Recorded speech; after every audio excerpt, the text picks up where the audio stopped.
Good evening. खुश रहो, स्वस्थ रहो। सभी को एक एक मोल आशीर्वाद।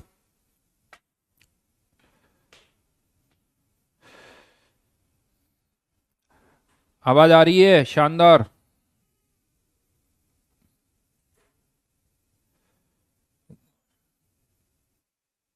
हाँ भाई, क्लास स्टार्ट हो गई।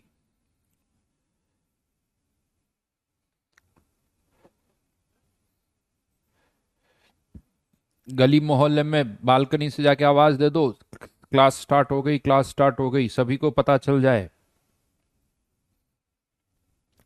लेकिन आजकल बोलने से नहीं, नहीं व्हाट्सएप पर मैसेज कर दो क्लास स्टार्टेड, टेलीग्राम पे डाल दो, वो ज़्यादा सही तरीका है, ज़्यादा लोगों को पता चल जाता नहीं। जमाना बदल गया।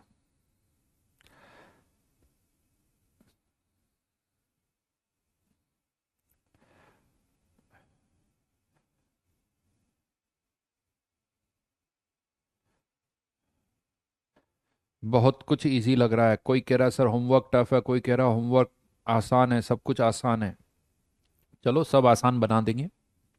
मेहनत करते जाओ, सब आसान हो जाता है। पहली बार में सब मुश्किल होता है। सीरियस। जब मैंने भी पढ़ाना स्टार्ट किया तो सब मुश्किल था। आज ऐसा लगता है यार क्या है, नींद में भी उठा के सब पढ़ा सकता हूँ।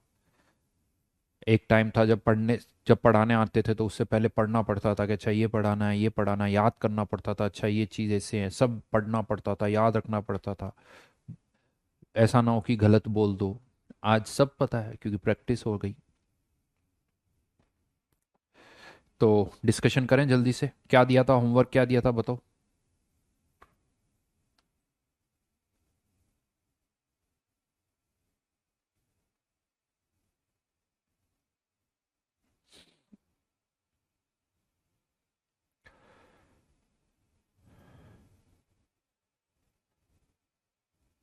ओवन में कहाँ से कहाँ तक दिया था? मैंने कुछ फोटो खींचा था क्या?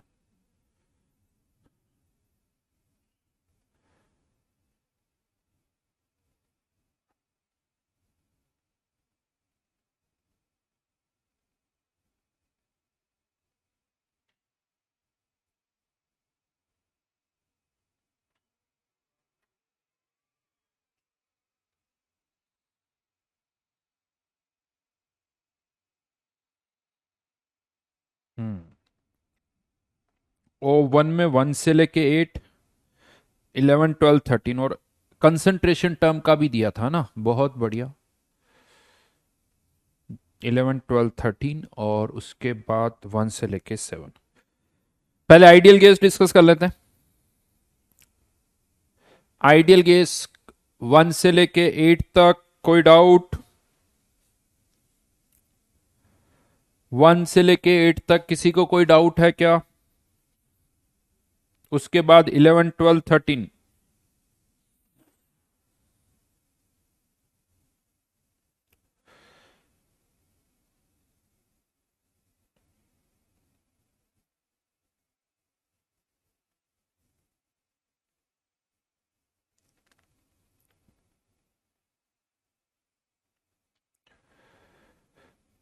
यार थर्ड क्वेश्चन बहुत आसान है।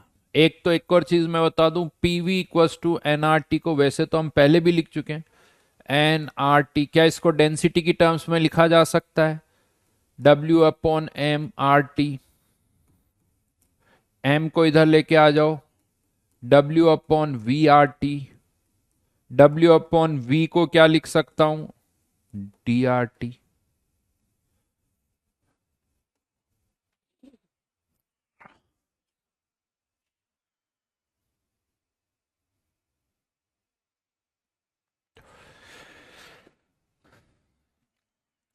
बोलिए और बोलिए।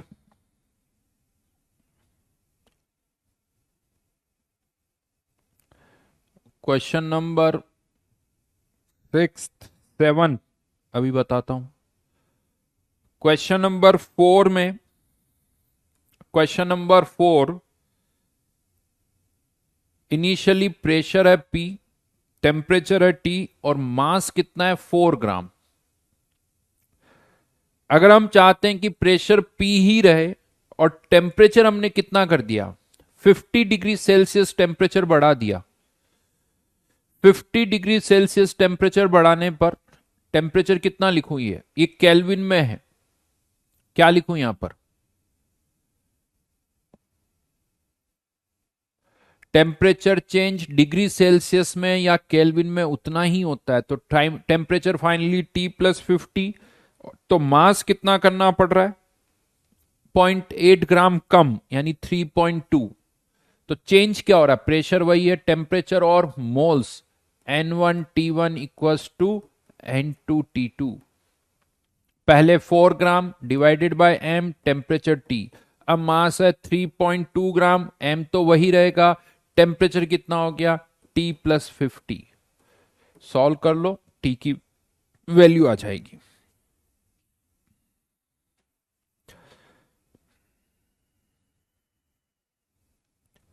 क्वेश्चन नंबर 5 नहीं बता रहा हूं, क्वेश्चन नंबर 5 नहीं बता रहा हूं, बहुत आसान है।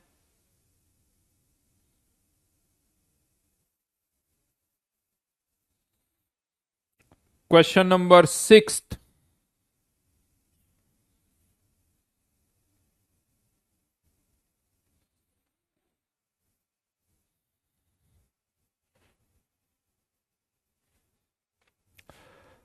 Question number 6, 200 ml N2, 720 mm इसका प्रेशर है, 400 ml O2 इसका प्रेशर है 750 mm। इसको आपने एक बड़े से कंटेनर में डाल दिया जिसका वॉल्यूम कितना है? 1 लीटर, यानी 1000 ml। इस पूरी N2 को मैं यहां शिफ्ट कर रहा हूं, क्या चेंज हो रहा है? टेम्परेचर तो वही है, इसका वॉल्यूम बढ़ जाएगा तो प्रेशर कम हो जाएगा। इस नाइट्रोजन के लिए भी P1V1 इक्वल्स टू P2V2, और इसके लिए भी P1V1 इक्वल्स टू P2V2। एक बार पहले नाइट्रोजन के लिए सॉल्व करो, फिर ऑक्सीजन के लिए सॉल्व करो, और फिर नाइट्रोजन और ऑक्सीजन का प्रेशर ऐड कर दो, आंसर आ जाएगा। एक गैस के बजाय दो गैसेज है, यही हो रहा है। क्वेश्चन ऐसे ही तो किए थे, जो मैंने क्लासरूम वाला एक एग्जामिनर वाला क्वेश्चन बताया, कभी मोल्स कम हो गए, कभी वॉल्यूम चेंज हो गया। तो यहां पर पहले आप नाइट्रोजन के लिए P1V1 इक्वल्स टू P2V2 लगाओ, फिर यही इक्वेशन ऑक्सीजन के लिए लगाओ, नाइट्रोजन का फाइनल प्रेशर, ऑक्सीजन का फाइनल प्रेशर, दोनों को ऐड कर दो।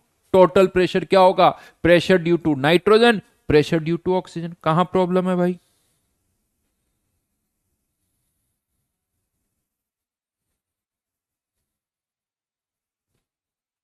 हाँ, कहां प्रॉब्लम है?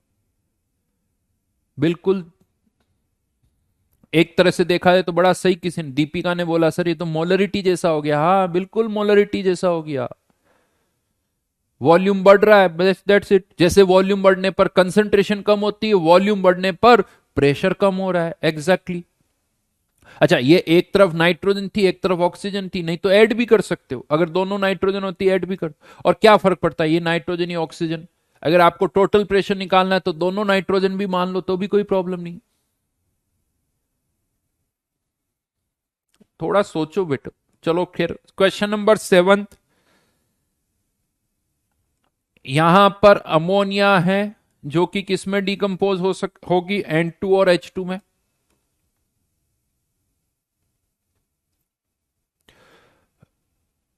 मान लो इनिशियली इसके A मोल्स हैं, इनिशियली इसके A मोल्स से अगर ये डिकम्पोज हो गए तो इसके A/2 और इसके 3A/2 बनेंगे।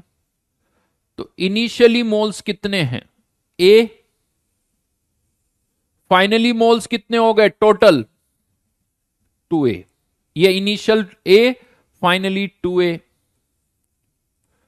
तो अब इनिशियल प्रेशर, इनिशियल मोल्स और टेम्परेचर T। अब फाइनली प्रेशर कितना होगा? एक तो फाइनल मोल्स 2A हो गए क्योंकि जो अमोनिया थी वो डिकम्पोज हो गई, और टेम्परेचर भी डबल हो गया। फिर से PV इक्वल्स टू NRT, ये V वाली टर्म, वॉल्यूम चेंज हो नहीं रहा है, R R PV equals to NRT, PV equals to NRT, दोनों का रेशियो ले लो, कौन सा रेशियो निकालना वो देख लो, फाइनल टू इनिशियल, ये इनिशियल टू फाइनल है, उल्टा कर देना।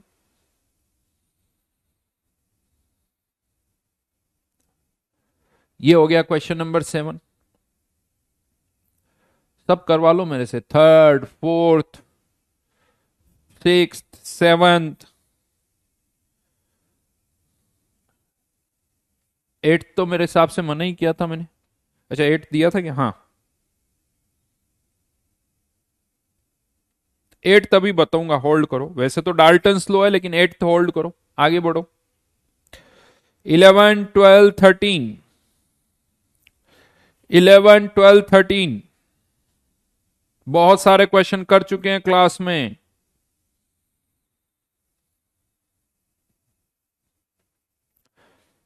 ग्राफ वाला किया था ना लास्ट क्लास में, प्रेशर निकाला था, मेरे को याद आ रहा है जहां तक। लास्ट क्वेश्चन कौन सा किया था? प्रेशर 5 और या 20 और 10/3 आया था, यही क्वेश्चन किया था ना।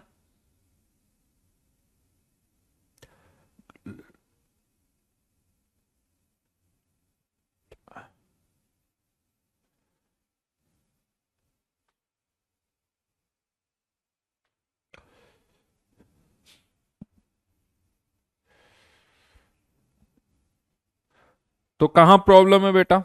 क्वेश्चन नंबर 13 में। Question number 13, log V log of N are by P plus log T, ये क्या हो गया? इंटरसेप्ट, यानी log of N are by P की वैल्यू 1 दे रखी है। Log of N are by P 1, यानी एन आर बाई पी की वैल्यू 10। यहां पर आपको मोल्स निकालने हैं। आर की वैल्यू 0.0821, प्रेशर दे रखा है 8.21 इक्वल्स टू 10, ये हो गया 10, तो मोल्स आ गए 100। इससे ज्यादा कुछ नहीं बता सकता बेटा, इससे ज्यादा कुछ भी नहीं बता सकता। Very good Deepika.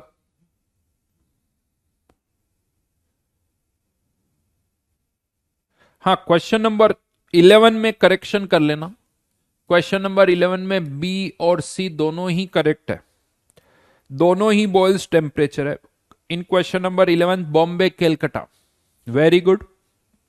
किसी ने लिखा था, मैं नाम नहीं देख पाया, बट बॉम्बे और कैलकाटा दोनों ही सही है।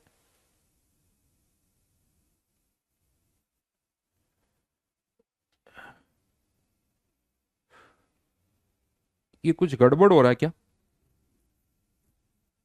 हाँ यार, इसका आंसर कुछ गड़बड़ आ रहा है क्या? ऊपर 0.0 नहीं है, पॉइंट, या सॉरी ये गलत लिख दिया मैंने।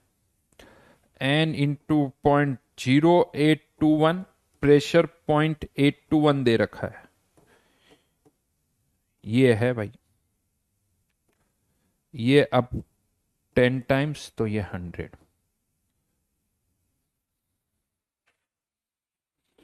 अब ठीक है, अब ठीक है क्या? वेरी गुड बेटा। ओजस्वी का कहना है कि sir log NR by P1 कैसे? यार ऐसे ऐसे कम क्वेश्चन पूछ लेते हो ना, मतलब ये क्या है? इंटरसेप्ट, क्वेश्चन नंबर 13 में इंटरसेप्ट दे रखा है, नहीं दे रखा है? ये 1 क्या है यहाँ? है ओजस्वी जी? ऐसे करने से ही तो मेरे बाल उठते हैं, ऐसे जब कोई क्वेश्चन पूछता ना तो मेरे बाल गायब होने लगते हैं।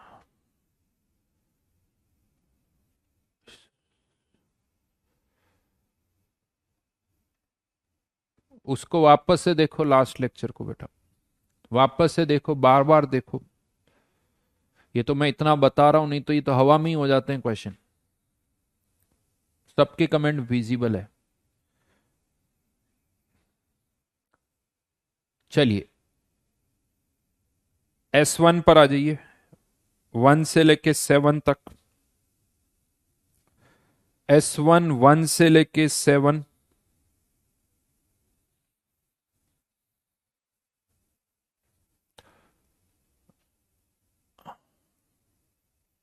बोलिए डाउट्स। क्वेश्चन नंबर 2 एग्जैक्टली वैसा ही है जैसा अभी हमने किया है।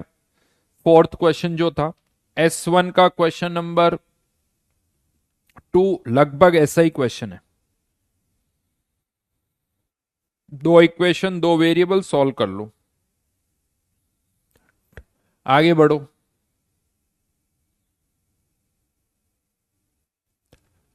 Question number 5। क्वेश्चन नंबर 5 क्या कहा जा रहा है कि एक जो ह्यूमन बीइंग है वो पर आवर कितने लीटर पर आवर इतने लीटर ऑक्सीजन वो एब्जॉर्ब कर रहा है पर किलोग्राम बॉडी वेट। तो पर kilogram body weight per hour इतनी ऑक्सीजन वो इनहेल कर रहा है। तो पर 60 किलोग्राम कितनी ऑक्सीजन इनहेल करेगा, क्योंकि बॉडी वेट 60 किलोग्राम है।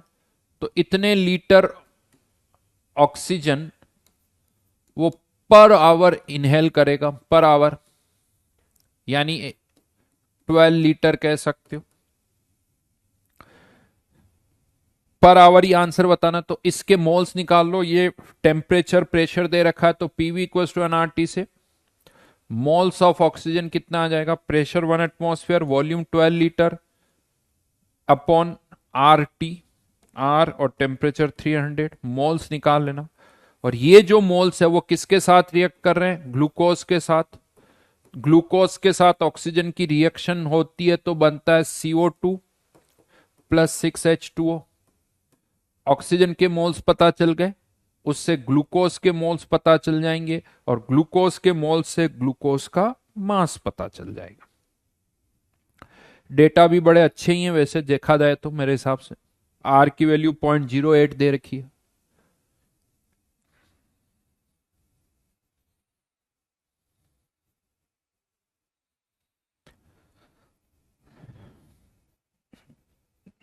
सिक्स्थ और सेवंथ बहुत आसान क्वेश्चन है। सेवंथ बता देता हूं, सिक्स तो नहीं बता रहा हूं। H2 plus O2 converting into twice H2O, और टेम्परेचर 473 केल्विन दे रखा है, इसीलिए H2O भी किस स्टेट में होगा,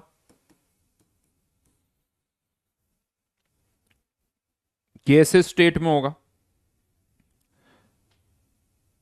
ग्राम में कन्वर्ट कर दो तो आई थिंक ये 10 ग्राम है और ये 64 ग्राम है। मोल्स निकालने हैं तो इसके 5 मोल्स, इसके 2 मोल्स। लिमिटिंग कौन है, ऑक्सीजन, इसका 1 मोल बचेगा, इसके 4 मोल बनेंगे। हमें फाइनली इतने मोल्स हैं। What will be the final pressure, अब फाइनल प्रेशर निकालना है। फाइनल मोल्स आ गए 5, PV equal to NRT, container का वॉल्यूम 10⁻³ मीटर क्यूब यानी 1 litre, 5 moles R into temperature.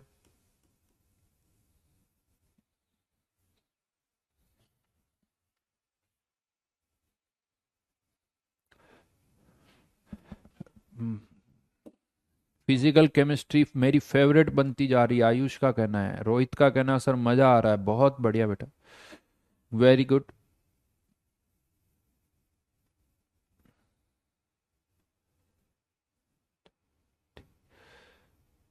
खुशी बेटा क्लास में नोट्स ही तो बना रहे हैं, तुम्हें अगर और नोट्स चाहिए तो फिर तो 10 जगह से बुक्स ले लो, उससे क्या हो जाएगा। क्लास में नोट्स पढ़ रहे हो। थर्ड नहीं बता रहा राग बेटा, अरे सिर्फ फिफ्थ और सिक्स बहुत कर चुके हैं। चलिए done, done complete. Concentration term की H2, जल्दी से उसके डाउट्स पूछ लो फिर आगे बढ़ेंगे।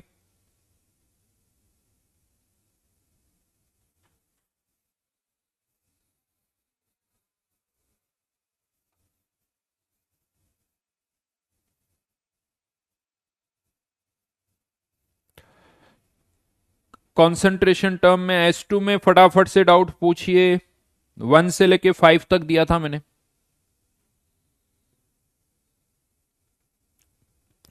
क्वेश्चन नंबर 2 में अच्छी खासी कैलकुलेशन है। S2 के क्वेश्चन नंबर 2 में अच्छी खासी कैलकुलेशन है।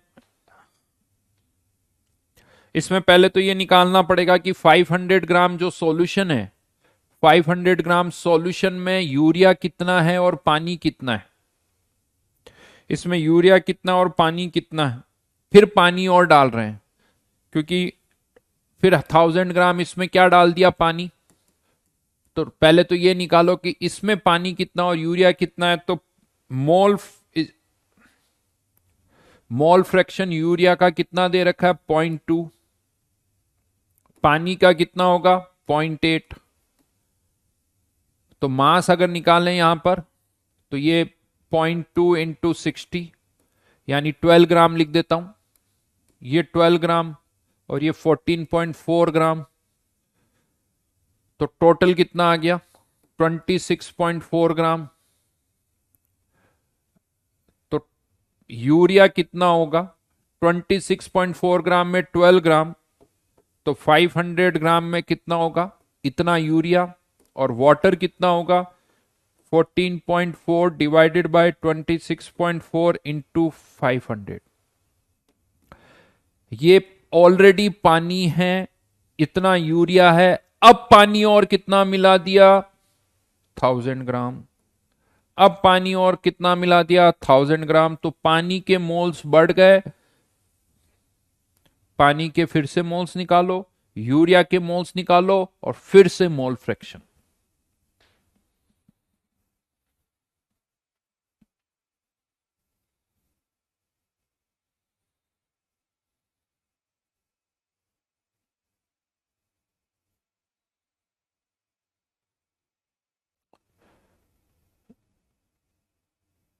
थर्ड क्वेश्चन किसी से हुआ क्या, थर्ड क्वेश्चन किसी से हुआ या नहीं हुआ, किससे हो गया थर्ड क्वेश्चन।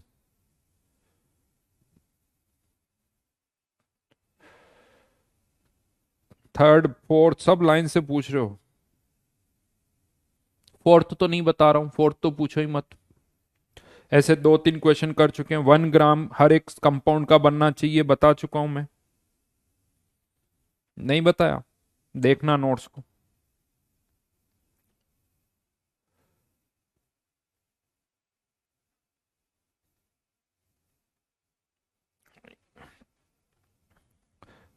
ये ध्यान रखना, H3PO4 के 1 मोल के साथ, H3PO4 के 1 मोल के साथ NaOH के कितने रिएक्ट करते हैं, 3 मोल। इसके एक के साथ 3 मोल, तो इसके 20 × 2 इतने मिलीमोल्स के साथ NaOH के कितने चाहिए, इंटू 3 मिलीमोल्स ऑफ NaOH। इतने मिलीमोल्स NaOH के हमें चाहिए, यानी 120 मिलीमोल्स, 120 मिलीमोल्स हमें चाहिए। अब आप देखो 120 मिलीमोल्स कितने ml में चाहिए, 300 ml में। इन 300 ml या तो इसका मतलब फाइनली NaOH की जो मोलरिटी होनी चाहिए, NaOH की मोलरिटी 120/300, ये हो जाती है 0.4 m। यानी इन दोनों को मिक्स करके फाइनली जो सॉल्यूशन आना चाहिए उसकी मोलरिटी 0.4 आनी चाहिए। लेंदी किया जा रहा है क्वेश्चन को, थोड़ा लेंदी किया जा रहा है। यहां से ये पता चल रहा है कि 300 ml के साथ वो पूरा रिएक्ट कर रहा है, यानी 300 ml में NaOH के इतने मोल्स होने चाहिए, 300 ml में NaOH के इतने मोल्स होने चाहिए, तो NaOH की इतनी कंसंट्रेशन होनी चाहिए। यानी दोनों सॉल्यूशन को मिक्स करके NaOH की कंसंट्रेशन 0.4 आनी चाहिए। अब आपको देखना है कि 0.2 वाला और ये कितना मिक्स करना है। बिल्कुल सही answer 250 ml।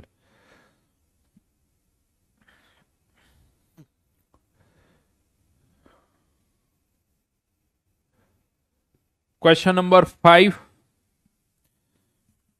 1 litre of milk की डेंसिटी दे रखी है, डेंसिटी ऑफ मिल्क दे रखी है 1.035 किलोग्राम। मिल्क एक सॉल्यूशन है जिसमें क्या है, फैट,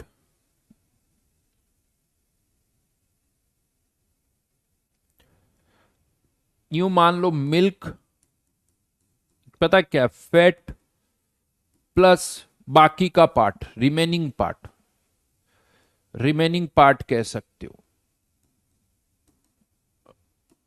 फैट फ्री मिल्क, जिसे मैं बोल सकता हूं फैट फ्री मिल्क, राइट। ये दो कंपोनेंट हो गए, फैट फ्री मिल्क।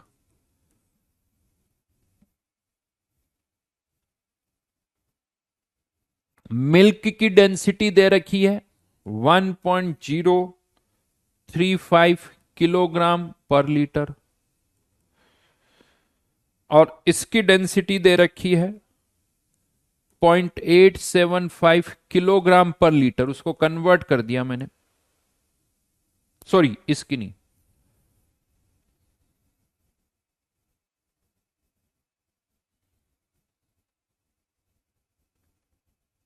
फैट की डेंसिटी दे रखी है, और वो केवल कितना है, 10%। ये इसकी डेंसिटी 0.875। लैंग्वेज थोड़ी सी पहली बार में समझ में नहीं आएगी।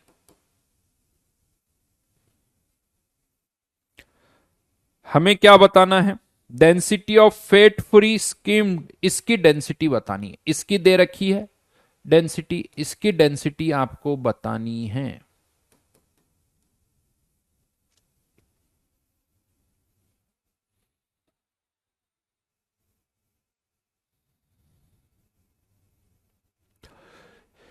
क्या करें, मास को कांस्टेंट रहेगा, ये 1 लीटर ले लो, ये अगर 1 लीटर है, 1 लीटर मिल्क, तो मास कितना हो गया,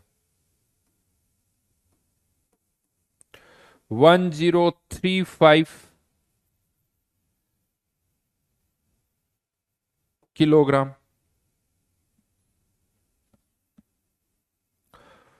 1035 किलोग्राम। तो यहां पर इसमें फैट कितनी है, 10%, यानी 100 ml। तो ये कितने ml होगी, 900 ml। टोटल वेट तो उतना ही रहेगा, तो इसके 100 ml यानी 0.1 लीटर का मास, 0.1 इंटू पॉइंट ग्राम में चाहिए होगा, ये ग्राम है, ये मैंने यहां पर ग्राम में लिखा है, सॉरी ये ग्राम हो गया, किलोग्राम पर लीटर को ग्राम में, तो इसको भी ग्राम में कन्वर्ट करेंगे तो 875 ग्राम आ जाएगा, प्लस 900 इंटू इसकी डेंसिटी, सॉल्व कर लो, आ जाएगा।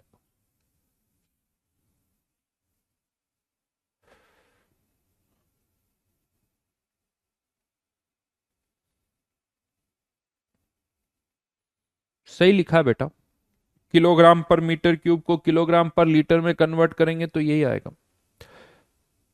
एक काम करो, सबको ग्राम पर लीटर में ग्राम पर एमएल में कन्वर्ट कर लो, वो ज्यादा अच्छा है। सबको ग्राम पर एमएल में कन्वर्ट कर लो, वो ज्यादा आसान रहेगा। 1035 ग्राम पर एमएल, और इसको भी ग्राम पर एमएल में कर लो, 875 ग्राम पर एमएल। चलिए अब आ जाते हैं वापस, फोर्थ नहीं बता रहा हूं, फोर्थ खुद करो, पहले ही कर चुके हैं ऐसे क्वेश्चन अभिनव बेटा। तो लास्ट क्लास में हमने कहां तक किया था, ग्राफ बता रहा था मैं, मेरे को लगता है हमने ग्राफ वाले क्वेश्चंस किए थे, right.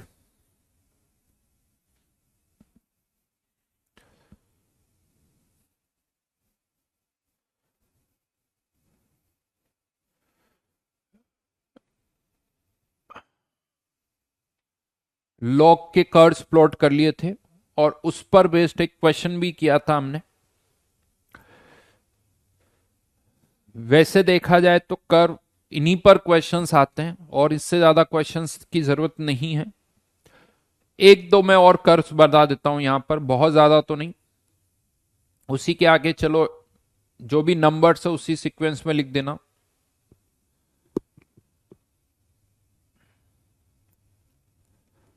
P versus L N T. P versus L N T, इसका कर्व कैसा होगा वो प्लॉट करो। और एक और कर्व इसके बाद next, P versus L N 1/t। तरीका अभी भी वही है, तरीका अभी भी वही है। ये नाइन्थ, ये टेंथ, पहले वाली टर्म को y मानो, दूसरे वाली टर्म को x मानो।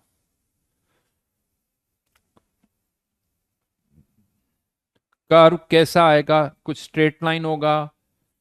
कार्तिकेय जल्दी से बताओ देखें, स्ट्रेट लाइन होगा या क्या होगा?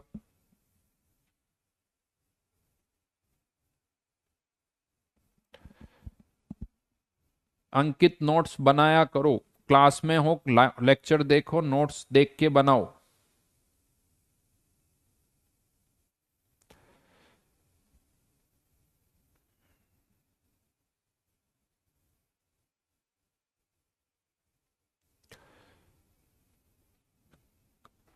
घटेगा फिर बढ़ेगा? P equals to Y, L N T equals to x.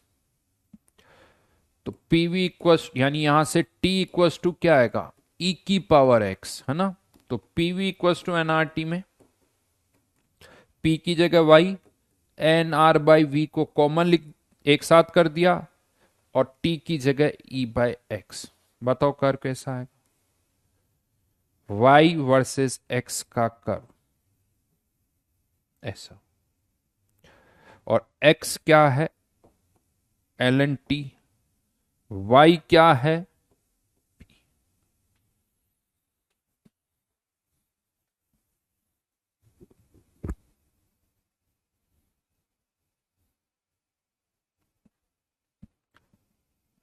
ये भी एक्सपोनेंशियल होगा।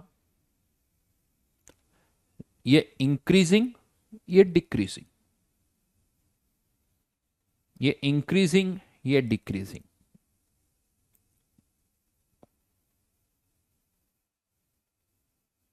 बिल्कुल दीपिका सही कह रही हो।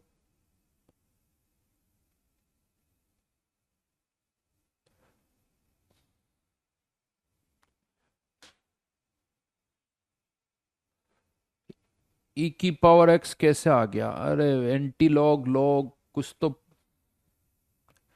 क्या बोलूं, ये ऐसे लिखा जाता है भाई, इससे ज्यादा तो कुछ नहीं बोल सकता। तो इसका जो कर्व आएगा P वर्सेस 1/t का, एल एन 1/t का, ये ऐसा हो, ये इंक्रीजिंग और ये डिक्रीजिंग।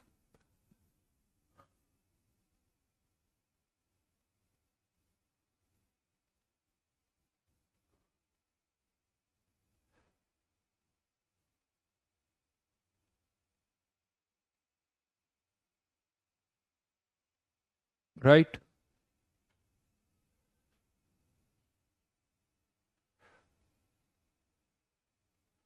दोनों केस में इंटरसेप्ट जो है, नहीं इंटरसेप्ट वन नहीं होगा, इंटरसेप्ट यहां पर क्या आएगा देखो आप, जब x 0 है तो ये वाली वैल्यू 1, तो इस बार intercept n are by v होगा, एन आर बाई वी। और यहां पर भी intercept n are by v होगा।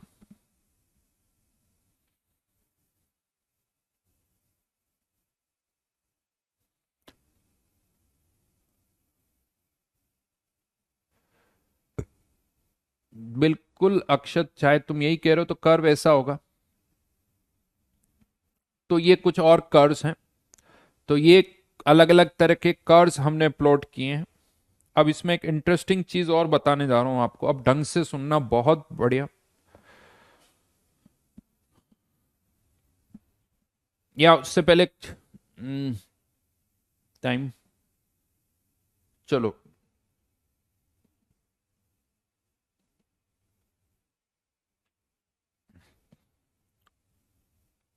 एक छोटा सा डिस्कशन है, but listen it very carefully.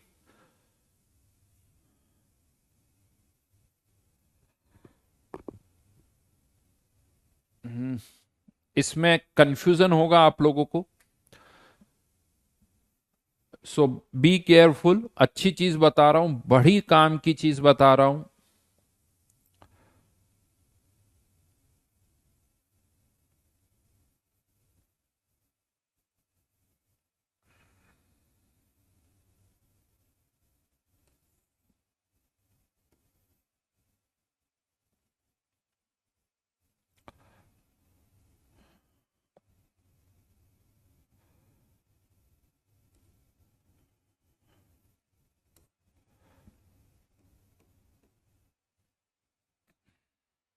P versus 1/v का एक कर्व मैंने यहां पर बनाया, और वो कुछ इस तरह से दिख रहा है, जो कि एक स्ट्रेट लाइन है, जो कि एक स्ट्रेट लाइन है। लेकिन ये स्ट्रेट लाइन जो है वो ओरिजिन के थ्रू पास नहीं हो रही है। यस, और ये क्वेश्चन में गिवन है कि यहां टेम्परेचर जो है वो कांस्टेंट है।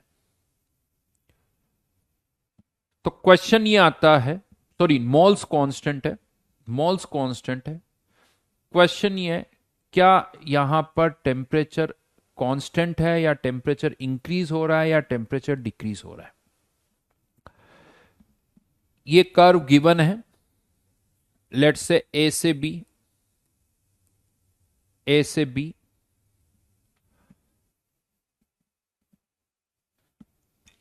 तो क्वेश्चन मेरा ये है कि यहां पर टेम्परेचर कांस्टेंट है, या इंक्रीज हो रहा है, या डिक्रीज हो रहा है। A option constant, B option temperature increases, C option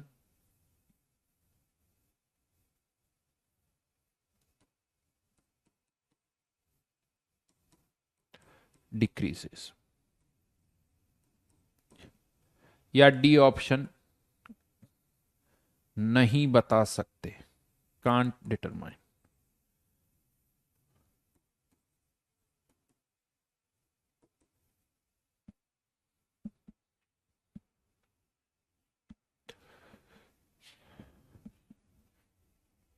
अभिनव का कहना है कांस्टेंट, आगरा, बॉम्बे, कलकत्ता।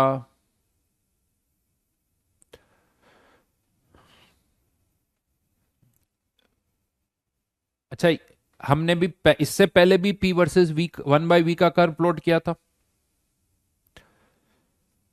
क्या इससे पहले हमने पी वर्सेस 1/v का कर्व प्लॉट किया था या नहीं किया था? किया था लास्ट क्लास में।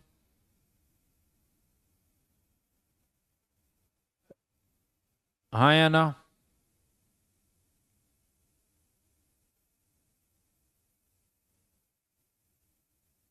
कैसे किया था बताओ? पी वर्सेस 1/v का जो कर्व हमने प्लॉट किया था लास्ट क्लास में, क्या वो ऐसा ही था या कुछ और था?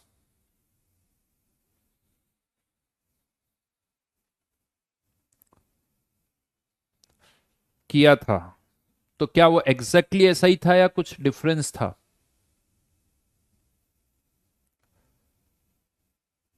जो लास्ट क्लास में कर्व प्लॉट किया था वो कुछ ऐसा था, यानी लाइन किसके थ्रू पास हो रही थी? ओरिजिन के थ्रू, राइट। और दे भी रखा था कि टेम्परेचर कांस्टेंट है, टेम्परेचर कांस्टेंट है। तो यहां पर देखो, मैं थोड़ा कंफ्यूज भी करूंगा आप लोगों को, पहले कंफ्यूज करूंगा फिर सही सही आंसर बताऊंगा, तो थोड़ी तकलीफ होगी। क्योंकि ऐसा हो सकता है कि कंफ्यूज तो मैंने कर दिया, और अब मैं जब उसका सही तरीका बताऊंगा तो कुछ जनता को कंफ्यूज तो हो जाते हैं वो जल्दी से, लेकिन जब सॉल्यूशन बताऊंगा तो सर अब सॉल्यूशन समझ में नहीं आ रहा। कंफ्यूजन समझ में आ जाता है उनको कि सर कंफ्यूज तो हो गए, लेकिन सर अब सही तरीका जो है वो समझ में नहीं आ रहा। यानी ये वही वाली बात हो जाती है कि अभिमन्यु की एक कहानी सुनी थी ना आप लोगों ने, कि चक्रव्यूह में घुसना तो आ गया, निकलना नहीं आ रहा सर। अब उस केस में सही तो ये होता है कि घुसना ही नहीं आए, तो बड़ी अच्छी बात है।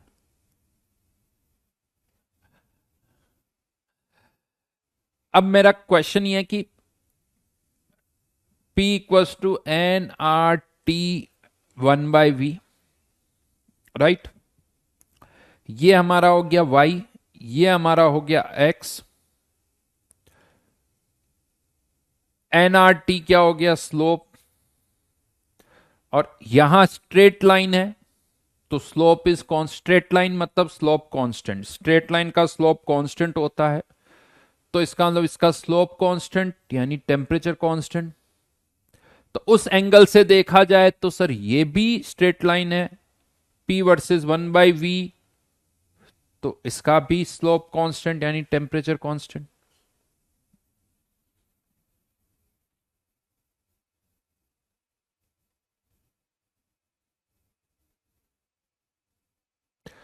देव ने एक बहुत बड़ी बात लिखी है,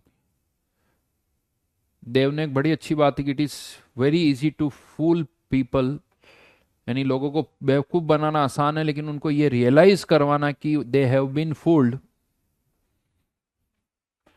ये बड़ा मुश्किल है। अंदर की बात लिखी बेटा देव, वाह।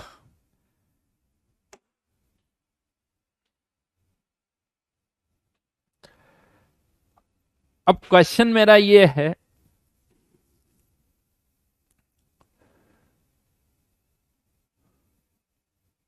मॉल्स तो दे रखे हैं कांस्टेंट, हर जगह मॉल्स कांस्टेंट, अभी उसको हटो।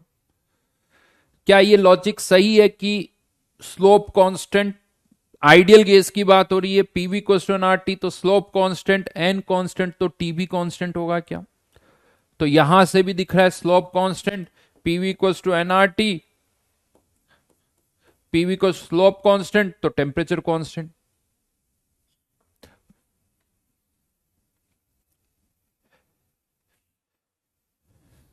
लेकिन यहां टेम्परेचर कांस्टेंट नहीं है,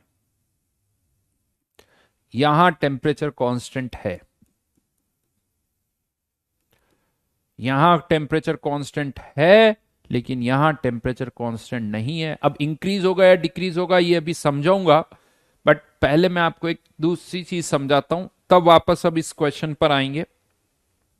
ये जो y equals to M X वाली जो कर्व है, y equals to M X, इसमें दो केसेस बनते हैं, इसमें दो केसेस बनते हैं।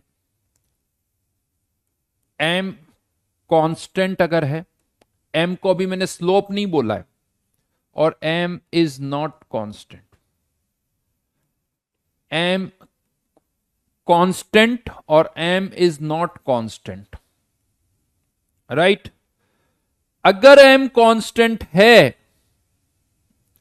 तो ही आप बोल सकते हो कि m स्लोप है, अगर m कांस्टेंट है तो ही आप बोल सकते हो कि m स्लोप है।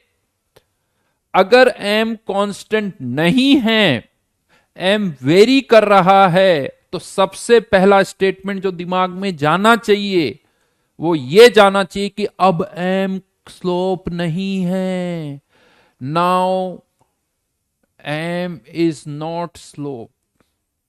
एक्चुअली हमारे दिमाग में फिक्स है कि सर m तो स्लोप होता है, m तो स्लोप होता है, m तो स्लोप होता है। अरे भाई वो तब होता है जब m कांस्टेंट होता है, अगर m वेरी कर रहा है तो m स्लोप नहीं है, m स्लोप नहीं है।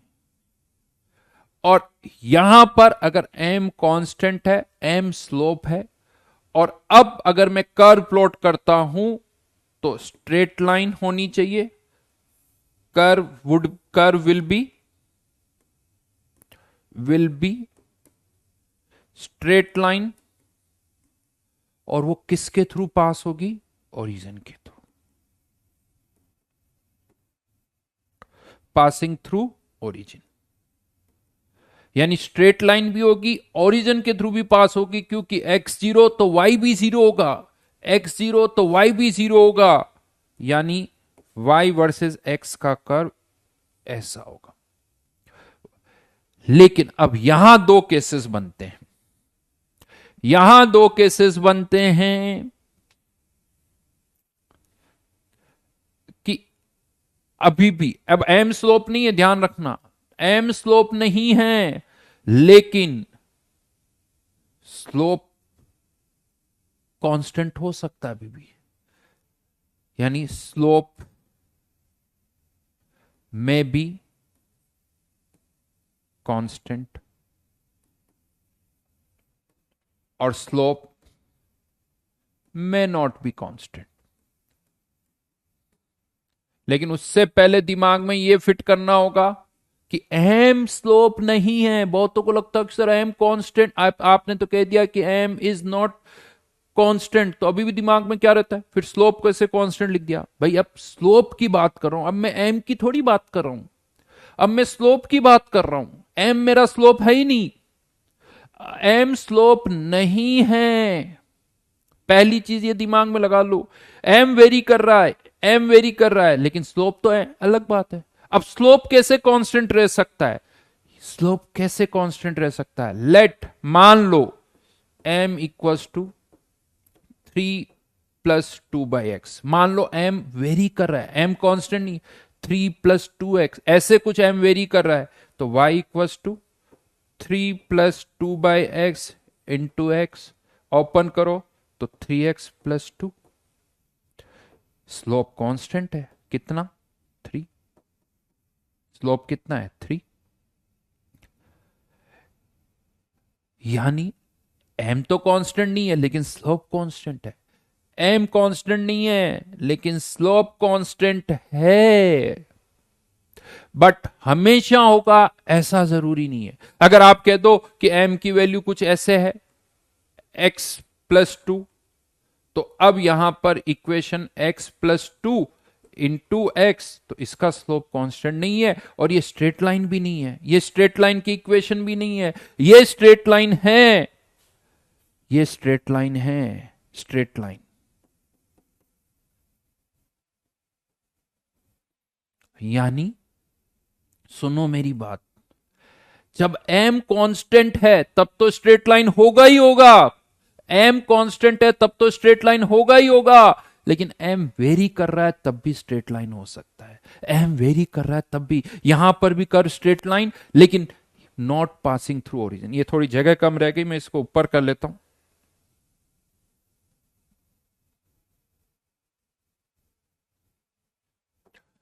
स्ट्रेट लाइन,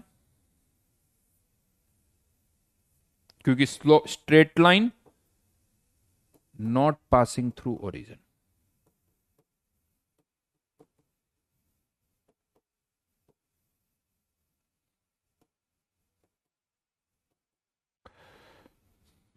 यानी सुनना मेरी बात, ऐसे ही कुछ भी लिया बेटा जतिन, ये कुछ भी ले सकते हो, लेट तुम्हारी इच्छा जो और कुछ ले लो, वो डिपेंड करेगा। कुछ केसेस में स्लोप कांस्टेंट आएगा, कुछ में नहीं आएगा, तो वो कुछ भी लो। यानी पॉइंट इज, अगर m कांस्टेंट है तब तो स्ट्रेट लाइन आएगा ही आएगा। स्ट्रेट, तीन चीजें हो गई, m जैसे ही कांस्टेंट बोला, straight line, passing through origin, और स्लोप भी m है। लेकिन m वेरी कर रहा है तो भी कर्व स्ट्रेट लाइन हो सकता है, m वेरी कर रहा है तो भी कर्व स्ट्रेट लाइन हो सकता है, chances are there. m vary कर रहा है तो भी कर्व स्ट्रेट लाइन हो सकता है, लेकिन वो ओरिजिन के थ्रू पास नहीं होगा, वो ओरिजिन के थ्रू पास नहीं होगा।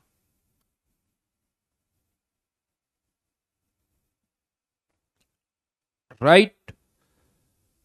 हाँ, लेकिन अगर m वेरी कर रहा है तो हर एक केस में स्लोप कांस्टेंट नहीं होगा। अगर m वेरी कर रहा है तो हर एक केस में नहीं होगा। m वेरी कर रहा है यानी कांस्टेंट नहीं है, स्लोप कांस्टेंट हो भी सकता है, नहीं भी हो सकता है। कुछ केसेस में स्लोप कांस्टेंट होगा, कुछ में नहीं होगा। यानी m वेरी कर रहा है तो कुछ केसेस में कर्व स्ट्रेट लाइन हो सकता है। अब मैं वापस इस पार्ट पर आ रहा हूं।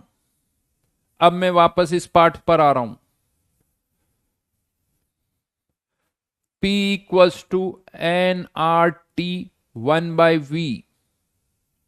सुनना मेरी बात, n कांस्टेंट है, ध्यान रखना। अगर ये t कांस्टेंट है तो कर्व स्ट्रेट लाइन होगा और पासिंग थ्रू ओरिजिन होगा। अगर t कांस्टेंट है तो straight line passing through origin, ये वाला केस हो जाएगा, ये वाला केस हो जाएगा। क्योंकि एन आर टी, टी भी कांस्टेंट, आर भी कांस्टेंट, एन भी कांस्टेंट, सब constant, straight line passing through origin. लेकिन अगर टी वेरी कर रहा है, अगर टी वेरी कर रहा है तो भी स्ट्रेट लाइन आ सकती है। मान लो let t equals to 2v+3, कुछ भी लिख रहा हूं मैं, तो p equals to N r 2v+3 1/v, तो n 2nr plus nr 3nr into 1/v। p versus 1/v का कर्व, स्लोप कांस्टेंट यानी straight line, straight line not passing through origin.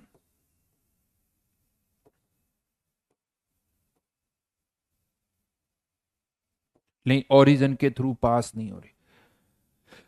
और यहां पर यही हो रहा है, स्ट्रेट लाइन तो है, स्ट्रेट लाइन तो है, लेकिन वो ओरिजिन के थ्रू पास नहीं हो रही है, इसलिए इसका टेम्परेचर कांस्टेंट नहीं है और इसका टेम्परेचर कांस्टेंट है।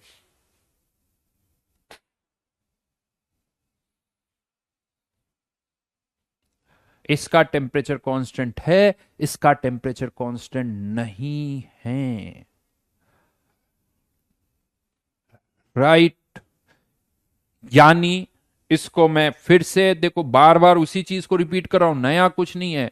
अगर मैं यहां पर एक कर्व बनाता हूं y वर्सेस x का, एक कर्व ऐसा है, एक कर्व ऐसा है, कुछ भी, अगर मैं यानी इक्वेशन की बात करूं, दोनों के लिए कौन सी इक्वेशन है, इसकी ये भी y equals to M X है, ये भी y equals to M X है। अगर मुझसे पूछोगे तो क्या बोलूंगा, m इज नॉट कांस्टेंट, और यहां m कांस्टेंट, इसके लिए m कांस्टेंट बोलूंगा और इसके लिए m कांस्टेंट नहीं बोलूंगा।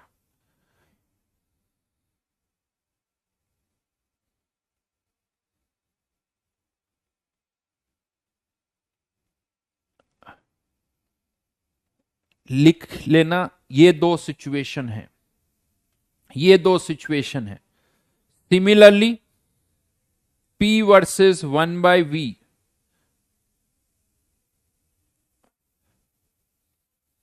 ये भी स्ट्रेट लाइन है, ये भी स्ट्रेट लाइन है, मोल्स कांस्टेंट है, pv equals to nRT, pv equals to nRT, यानी nRT 1/v। इसके लिए एन आर टी, एन और आर कांस्टेंट है तो इसके लिए चाहो तो पूरा लिखो, एन आर टी कांस्टेंट लिखो, पूरा लिखना चाहो तो पूरा, या केवल टी, इसके लिए टी कांस्टेंट। एन आर तो देखो कांस्टेंट है ही है, बट इसके लिए टी कांस्टेंट नहीं है।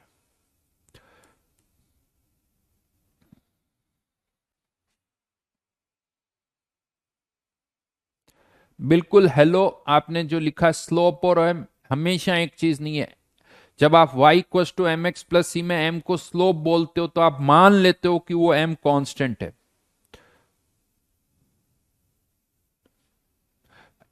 अगर आप m को कांस्टेंट बोल रहे हो तो वो स्लोप है। हाँ, यहां इसका इंटरसेप्ट तो जीरो ही है, जीरो इंटरसेप्ट।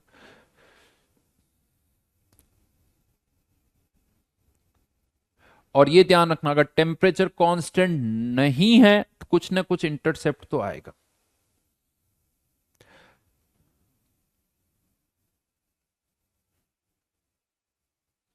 कोई सी देखो, बात वापस स्लाइड देख लेना।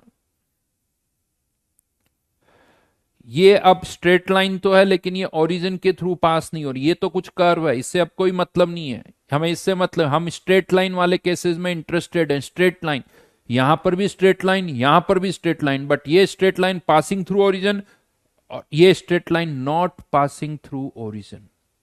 यहां एम कांस्टेंट, यहां एम वेरी कर रहा है, यहां एम कांस्टेंट है, यहां एम वेरी कर रहा है।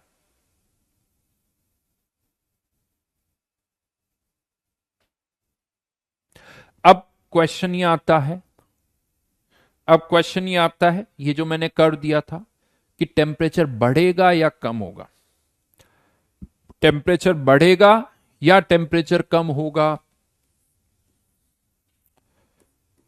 P वर्सेस 1/v कर्व ऐसा था। अब इसके बहुत सारे तरीके हैं, पहले एक थोड़ा लेंदी वाला तरीका बताता हूं, फिर आसान वाला बताऊंगा। पहले लेंदी वाला, फिर आसान वाला। अगर मैं इस कर्व को देखता हूं तो साफ साफ दिख रहा है कि इसका स्लोप जो है वो पॉजिटिव है, स्लोप पॉजिटिव है, और इंटरसेप्ट भी पॉजिटिव है। इस कर्व को देखा जाए तो दिख रहा है स्लोप भी पॉजिटिव, इंटरसेप्ट भी पॉजिटिव। मतलब अगर मैं इसकी इक्वेशन लिखता हूं तो P equals to m1/v plus c. ये थोड़ा लेंदी वाला तरीका बता रहा हूं, बट एक बार ये भी पता तो होना चाहिए आपको। तो ये m और c राइट नाउ हमारे दोनों ही पॉजिटिव है, लेकिन मुझे तो टेम्परेचर की टर्म्स में इक्वेशन चाहिए। मुझे किसकी टर्म में इक्वेशन चाहिए? टेम्परेचर की टर्म्स में। तो अब मैं क्या कर रहा हूं, यहां से इस इक्वेशन को मुझे P और V के नहीं, या तो प्रेशर और टेम्परेचर की टर्म्स में या वॉल्यूम और टेम्परेचर की टर्म्स में। तो मैं इस प्रेशर को nRT/V लिख देता हूं, m1/v प्लस सी। V से मल्टीप्लाई कर देता हूं, nRT m प्लस CV।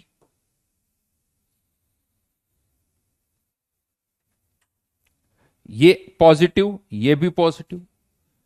जैसे जैसे वॉल्यूम बढ़ेगा टी भी बढ़ेगा, क्योंकि ये भी पॉजिटिव, ये भी पॉजिटिव। अगर ये नेगेटिव होता तो आंसर बदल जाता। वॉल्यूम बढ़ेगा, टेम्परेचर भी बढ़ेगा। अब आप ये देखो, यहां से यहां जाने पर, पॉइंट ए से पॉइंट बी जाने पर 1/v की वैल्यू बढ़ रही है, यानी v की वैल्यू कम हो रही है। v की वैल्यू कम हो रही है तो टेम्परेचर भी कम हो रहा होगा।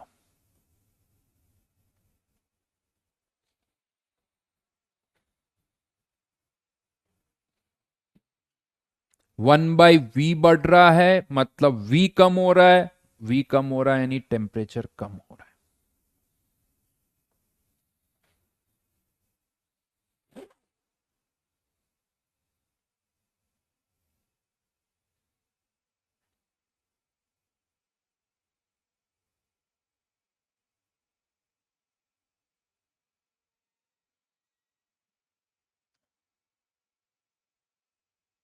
इंटरसेप्ट जीरो का मतलब ही ओरिजिन होता है बेटा, लेकिन ये थोड़ा लेंदी तरीका है, ऐसे बनाना पड़ेगा। अब इसका दूसरा तरीका बता रहा हूं। ये तो कुछ नहीं किया मैंने, यहां से देखो v बढ़ेगा तो t भी बढ़ेगा। क्लियर हो गया? v बढ़ेगा तो t भी बढ़ेगा। a से b जाने पर वॉल्यूम कम हो रहा है, a से b जाने पर वॉल्यूम कम हो रहा है, यानी टेम्परेचर भी कम होगा।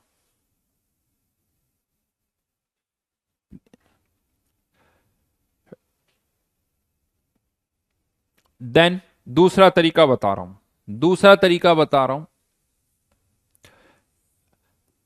एक काम करो, इस स्ट्रेट लाइन को किससे कनेक्ट कर दो? ए और बी पॉइंट को ओरिजिन से। ए और बी पॉइंट को ओरिजिन से कनेक्ट कर दो।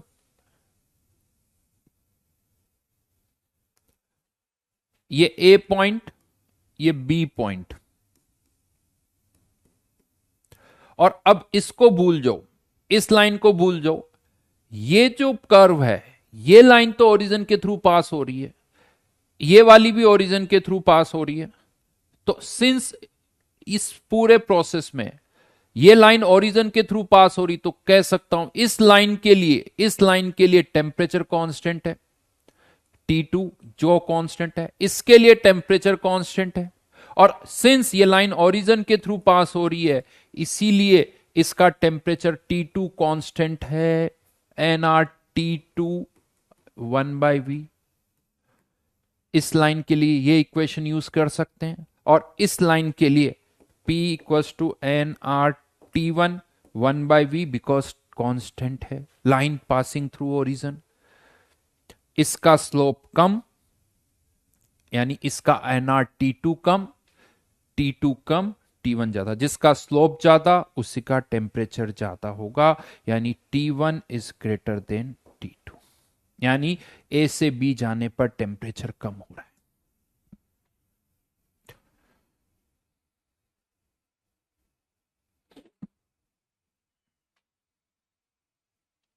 ये पहले भी कर चुके हैं, ऐसे क्वेश्चन पहले भी कर चुके हैं हम। P versus 1/V, P versus 1/V, इसका टेम्परेचर T2, इसका टेम्परेचर T1, इसका टेम्परेचर T2, ये से बहुत सारे क्वेश्चन कर चुके हैं। Here T1 is greater then T2, ये किया हमने बहुत बार, ये बहुत बार किया है। P वर्सेस 1/V कैसे किया? स्लोप कंपेयर करके, सीधी सी बात है, स्लोप कंपेयर करके। लेकिन ये स्लोप से कंपैरिजन तभी कर पाओगे जब वो लाइन पासिंग थ्रू ओरिजिन होगी।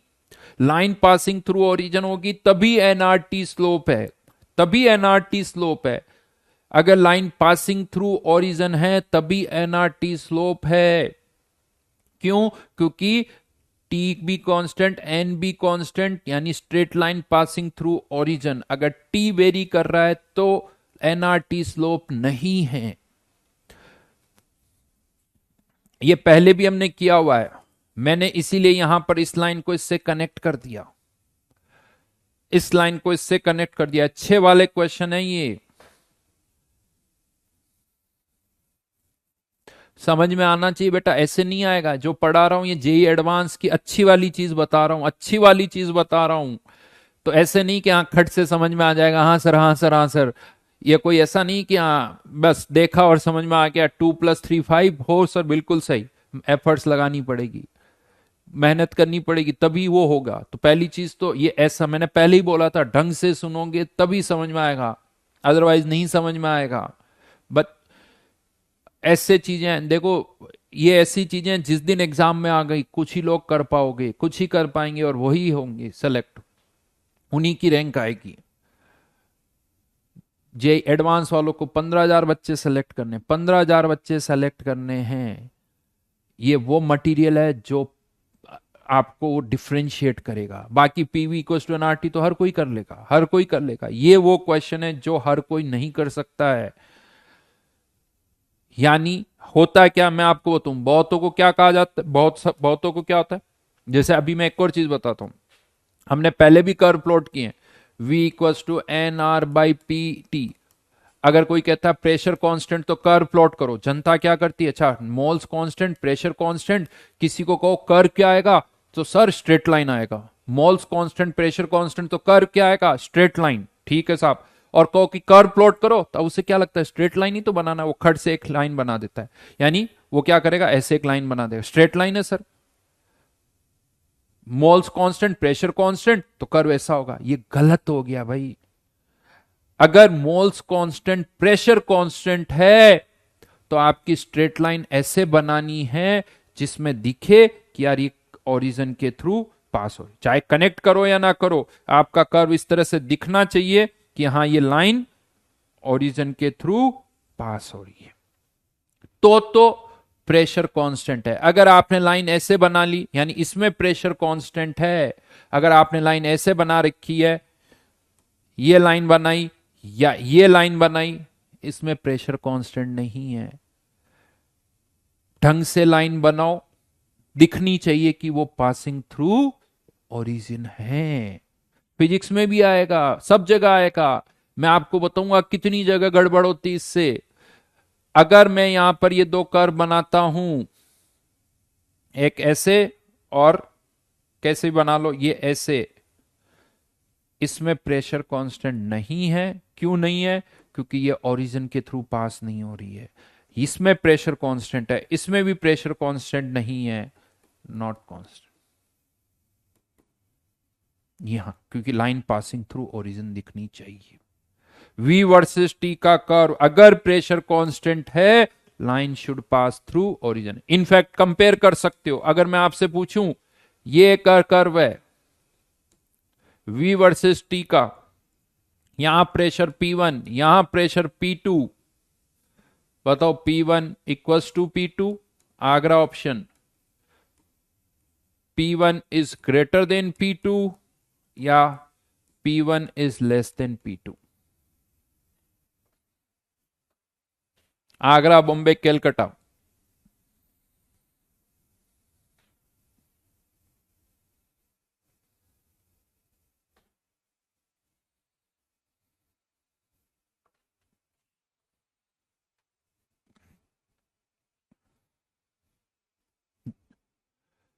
और पहले दो लाइनें बनाओ, उनको कनेक्ट करो, ओरिजिन से कनेक्ट करो, फिर उनके स्लोप को कंपेयर कर सकते हो। ओरिजिन से कनेक्ट करो पॉइंट्स को, ये आगरा, ये ए और बी पॉइंट्स है, इनको ओरिजिन से कनेक्ट करो, फिर स्लोप को कंपेयर करो।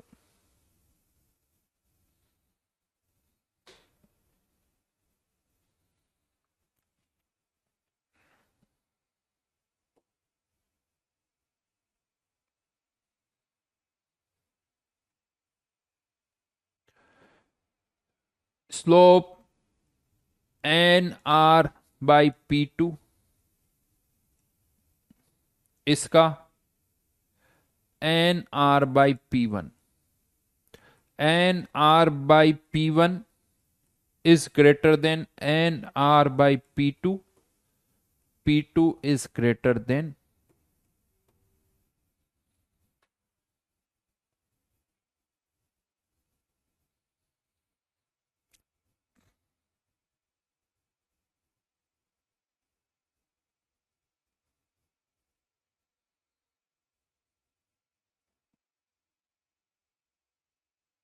बॉम्बे नहीं है बेटा, आंसर कैलकाटा है।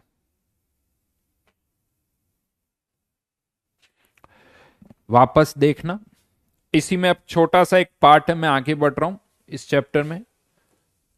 Dalton's law of partial pressure.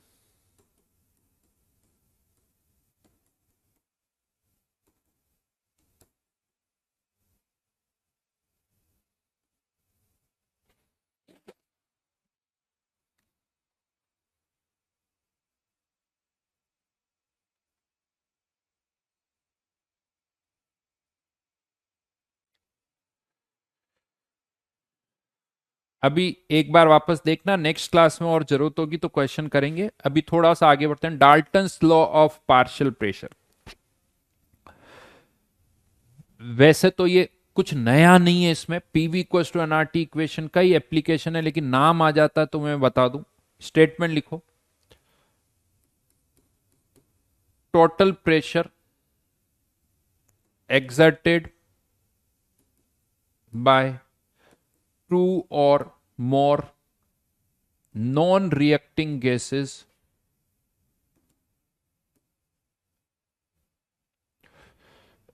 is equal to the partial, या मैं इसको पार्शियल के बजाय मैं इंडिविजुअल वर्ड बोलता हूं, इंडिविजुअल मुझे ये ज्यादा अच्छा लगता है। पार्शियल या individual pressure of component gases. मतलब अगर एक कंटेनर में दो गैसेस है, ए और बी,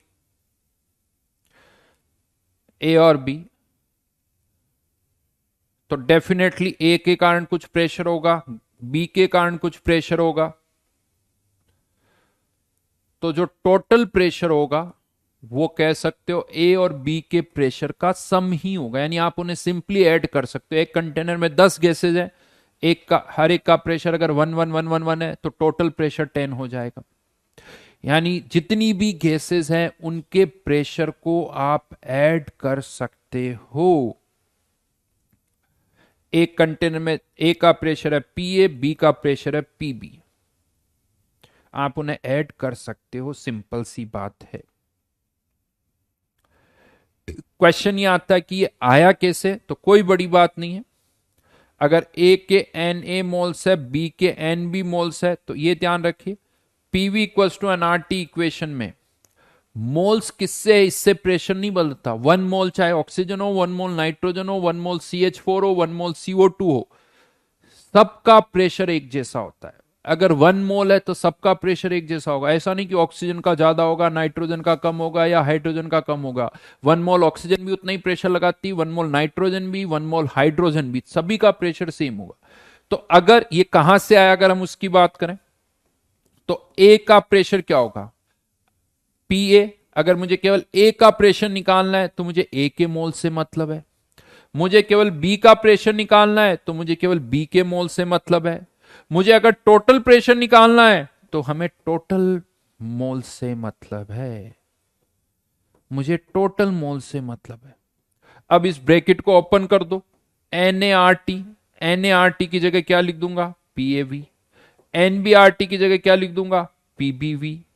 तो PT इक्वल्स टू क्या आ गया, Pa प्लस P। और ये भी कह सकते हो आप कि अगर कंटेनर में ए और बी दोनों है, ए का प्रेशर P है, अगर इसी कंटेनर में केवल ए है तो उसका प्रेशर P ही होगा। इनफैक्ट मुझे लगता है कि डाल्टन्स लॉ को रादर देन ऐसे पुट करने के बजाय ऐसे पुट करना चाहिए कि एक कंटेनर में कोई गैस के Na मोल्स है और उसका प्रेशर है Pa। अब उसमें आप कोई और गैस डाल दो B, तो ऑलरेडी जो गैस प्रेजेंट है उसके प्रेशर में कोई चेंज नहीं होता है। मतलब किसी गैस को डालने से, किसी और गैस को निकालने से जो दूसरी गैसेस है उनके प्रेशर में कोई चेंज नहीं होता है। ये ज्यादा काम का स्टेटमेंट है। अगर हम इसको ऐसे पढ़ेंगे तो ज्यादा अच्छा होगा। यानी कंटेनर में गैस ए है, इसका प्रेशर Pa, अगर बी हो या ना हो इसका प्रेशर तो वही रहेगा। ऐसा नहीं कि गैस बी डाल दी तो ए का प्रेशर चेंज हो जाएगा, ए का प्रेशर चेंज नहीं होगा। ए का प्रेशर तो उतना ही रहेगा, ए का प्रेशर तो उतना ही रहेगा। और एक कंटेनर में अगर गैस ए है उसका वॉल्यूम भी वही होगा जो कंटेनर का वॉल्यूम होगा, अगर बी है तो उसका वॉल्यूम भी वही होगा जो कंटेनर का वॉल्यूम होगा।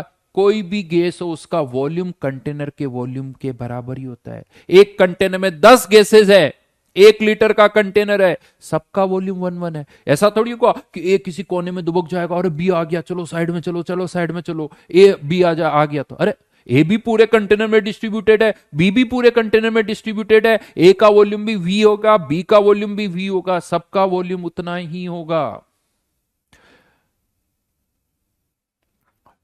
टोटल प्रेशर तो ऑब्वियसली बात है, ए का भी प्रेशर है, बी का भी प्रेशर है, अगर सी और डालोगे तो टोटल प्रेशर कुछ और होगा। तो डाल्टन्स लॉ, यानी ये वर्ड पार्शियल प्रेशर मतलब इंडिविजुअल प्रेशर कह सकते हो। कुल मिला के स्टेटमेंट ये है कि एक कंटेनर में 10 गैसेस हैं, हर एक का प्रेशर जितना भी है उसको आप ऐड कर सकते हो, टोटल प्रेशर निकाल सकते हो।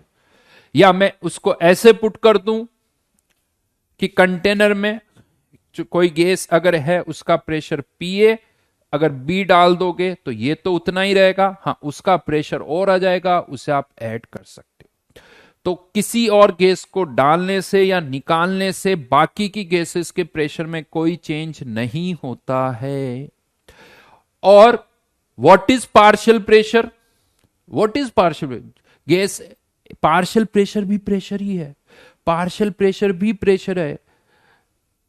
पार्शियल वर्ड लगाने से ऐसा नहीं कि वो बदल जाएगा, बस पार्शियल वर्ड बोलने से यह समझ में आता है कि कंटेनर में कोई गैस है और भी गैसेस है जो प्रेशर लगा रही है। अगर मैं पार्शियल प्रेशर बोल रहा हूं इसका मतलब यार ए का पार्शियल प्रेशर मतलब कोई और गैस भी है।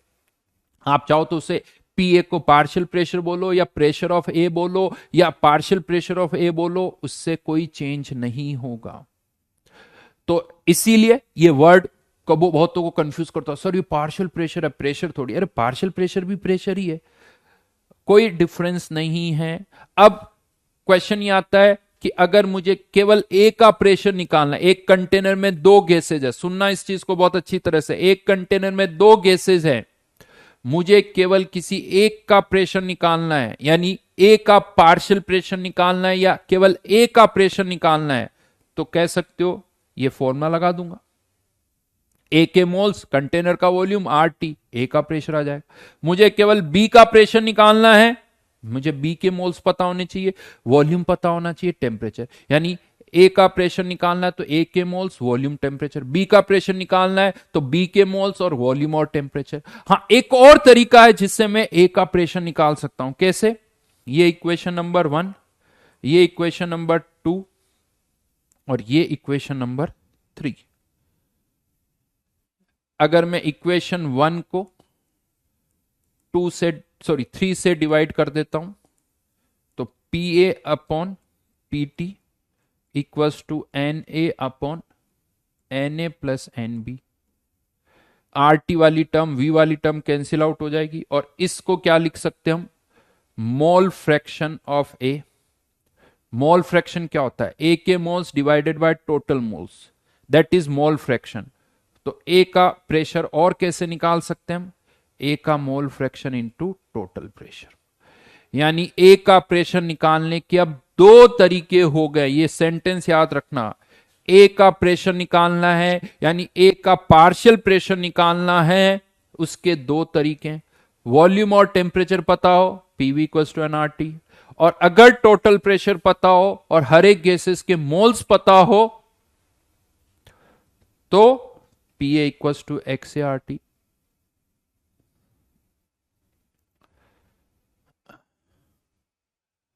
रुद्रा या किसी ने कमेंट किया, क्या बोलूं मैं उसको, कि कहीं और उन्होंने कुछ नाम लिखे, वो नाम तो खैर मैं यहां पर नहीं लेना चाहता हूं, कुछ इंस्टीट्यूट्स के, कि वहां पर भी ऐसा नहीं पढ़ाते। तो एक्चुअली क्या, कभी कभी थोड़ा कॉन्फिडेंस देना पड़ता है कि हु एम आई, मैं कौन हूं। तो उसी के लिए जस्ट बता दूं ताकि थोड़ा कॉन्फिडेंस आपका बढ़े। यह तो ना कि किसी कंपनी का प्रोडक्ट, आज एप्पल का फोन खरीद रहे हो तो एक कॉन्फिडेंस रहता है यार एप्पल का फोन है, बढ़ा है, कोई और फोन भी अच्छा हो सकता है लेकिन कॉन्फिडेंस नहीं होता है। तो उस पर्पज के लिए कह रहा हूं, उसके लिए बता रहा हूं आपको, ताकि आप कॉन्फिडेंस रखो, विश्वास रखो। तो फॉर योर एग्जाम्पल, मेरा एक्सपीरियंस बहुत बड़ा है। I was HOD in Bansal classes, वहां पर भी मैंने रैंक 1 प्रोड्यूस की है। 2008 में अचिन बंसल जो था रैंक 1, वो मेरा स्टूडेंट था, एचओडी था, मैं था वहां। 2011 से 2017 तक मैं और मेरे बहुत सारे साथी जिनको आप जानते हो वो एचओडीज थे वहां पर, वो एचओडीज थे। वहां की रैंक 1, वहां की भी रैंक 6। 2011 में फर्स्ट टाइम जो रैंक 6 एलन से जो आई है, उससे बेटर रैंक वो 2012 में आई। 2011 से 2017 तक हम वहीं थे, रैंक 1। अगर रैंक 3, रैंक 6, रैंक 10, ये बहुत सारी रैंक्स आई है। एचओडीज थे हम, टॉप बैचेस भी पढ़ाते थे, सारे पैसे बैचेस पढ़ाते थे। 2017 के बाद कुछ नया और स्टार्टअप था, न्यूक्लियस जिसका आपने नाम सुना होगा, वो हमारा ही था। कोविड के बाद उसको बंद कर दिया, बट 2017 से एक नया स्टार्टअप था, बहुत सारे स्टूडेंट्स थे उसमें, बट वो एक अलग बात है।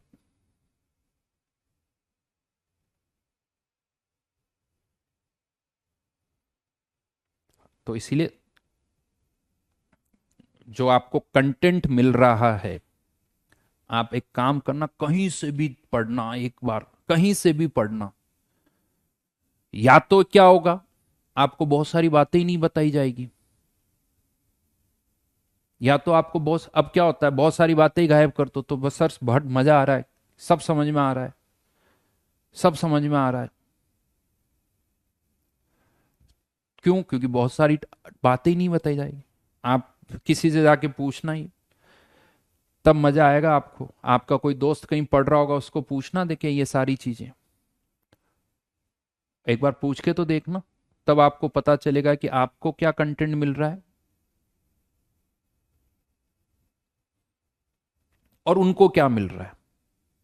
ये मैं इसलिए बता रहा हूं कि थोड़ा सा आपको अपने ऊपर कॉन्फिडेंस आए।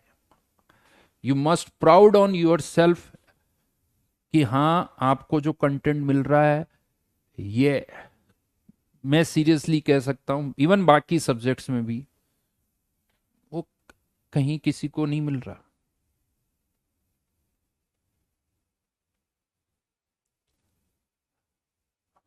राइट? एक बार चेक करना तुम, किसी और से कुछ पूछ के देखना, जो आप पढ़ रहे हो वो किसी और, किसी के साथ शेयर करना, तुम्हें खुद को अच्छा लगेगा, फिर मजा आएगा, फिर मजा आएगा तुम्हें। तो फाइनली ये Dalton's law of partial pressure.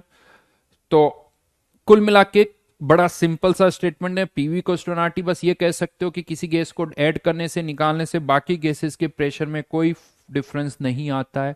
जैसे एक सिंपल सा क्वेश्चन दूं, वैसे आज हम एक कर चुके हैं। जैसे अगर मैं आपसे कहूं कि एक कंटेनर है जिसमें कोई गैस ए है और इसका प्रेशर है 5 एटमॉस्फेयर और इसका वॉल्यूम है मान लीजिए 2 लीटर, और कोई और गैस है बी, इसका प्रेशर है लेट से 4 एटमॉस्फेयर और इसका वॉल्यूम है लेट से 4 लीटर। इन दोनों गैसेस को हम एक कंटेनर में डाल रहे हैं जिसका वॉल्यूम है 10 लीटर। कितना? 10 लीटर। गैस ए को भी डाल दिया, बी को भी डाल दिया। अब बताइए यहां पर ए का प्रेशर कितना होगा, बी का प्रेशर कितना होगा और टोटल प्रेशर कितना होगा। ऐसे ही एक क्वेश्चन शीट में था, हम कर चुके हैं वो, बट अब और ज्यादा अच्छी तरह से समझ में आएगा। तो अब आप पहले केवल ये देखो कि गैस ए को डाल रहा हूं, क्या चेंज हो रहा है उसके लिए, प्रेशर वॉल्यूम। बी के लिए भी प्रेशर वॉल्यूम। जब पहले ए के लिए सॉल्व करो फिर बी के लिए सॉल्व करो, ए का प्रेशर आ जाएगा, बी का प्रेशर आ जाएगा, उसे ऐड कर दो। तो ए के लिए क्या होगा, प्रेशर यानी P1V1 इक्वल्स टू, इसके लिए P2V2, प्रेशर 5, वॉल्यूम 2, प्रेशर निकालना है, वॉल्यूम 10 लीटर। तो ये 1 आ गया साहब। ये किसका प्रेशर आ गया, ए का। किसका? ए का। ए का प्रेशर हो गया 1। बी का निकालना है, 4 into 4, P1V1, pressure of B into 10, कितना आ गया, 1.6। 1. तो टोटल कितना हो जाएगा, बिल्कुल सही, 2.6। That is Dalton's law of partial pressure. Homework दे रहा हूं कुछ।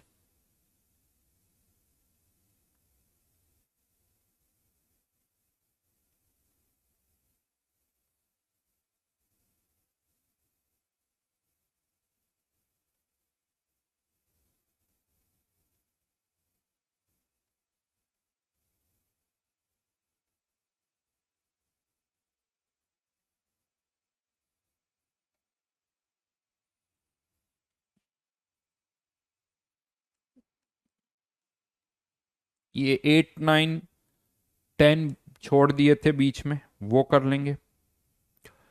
14,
ठीक है,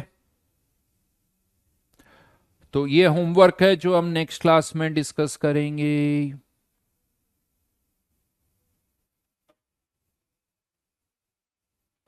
चलिए, बाय बाय।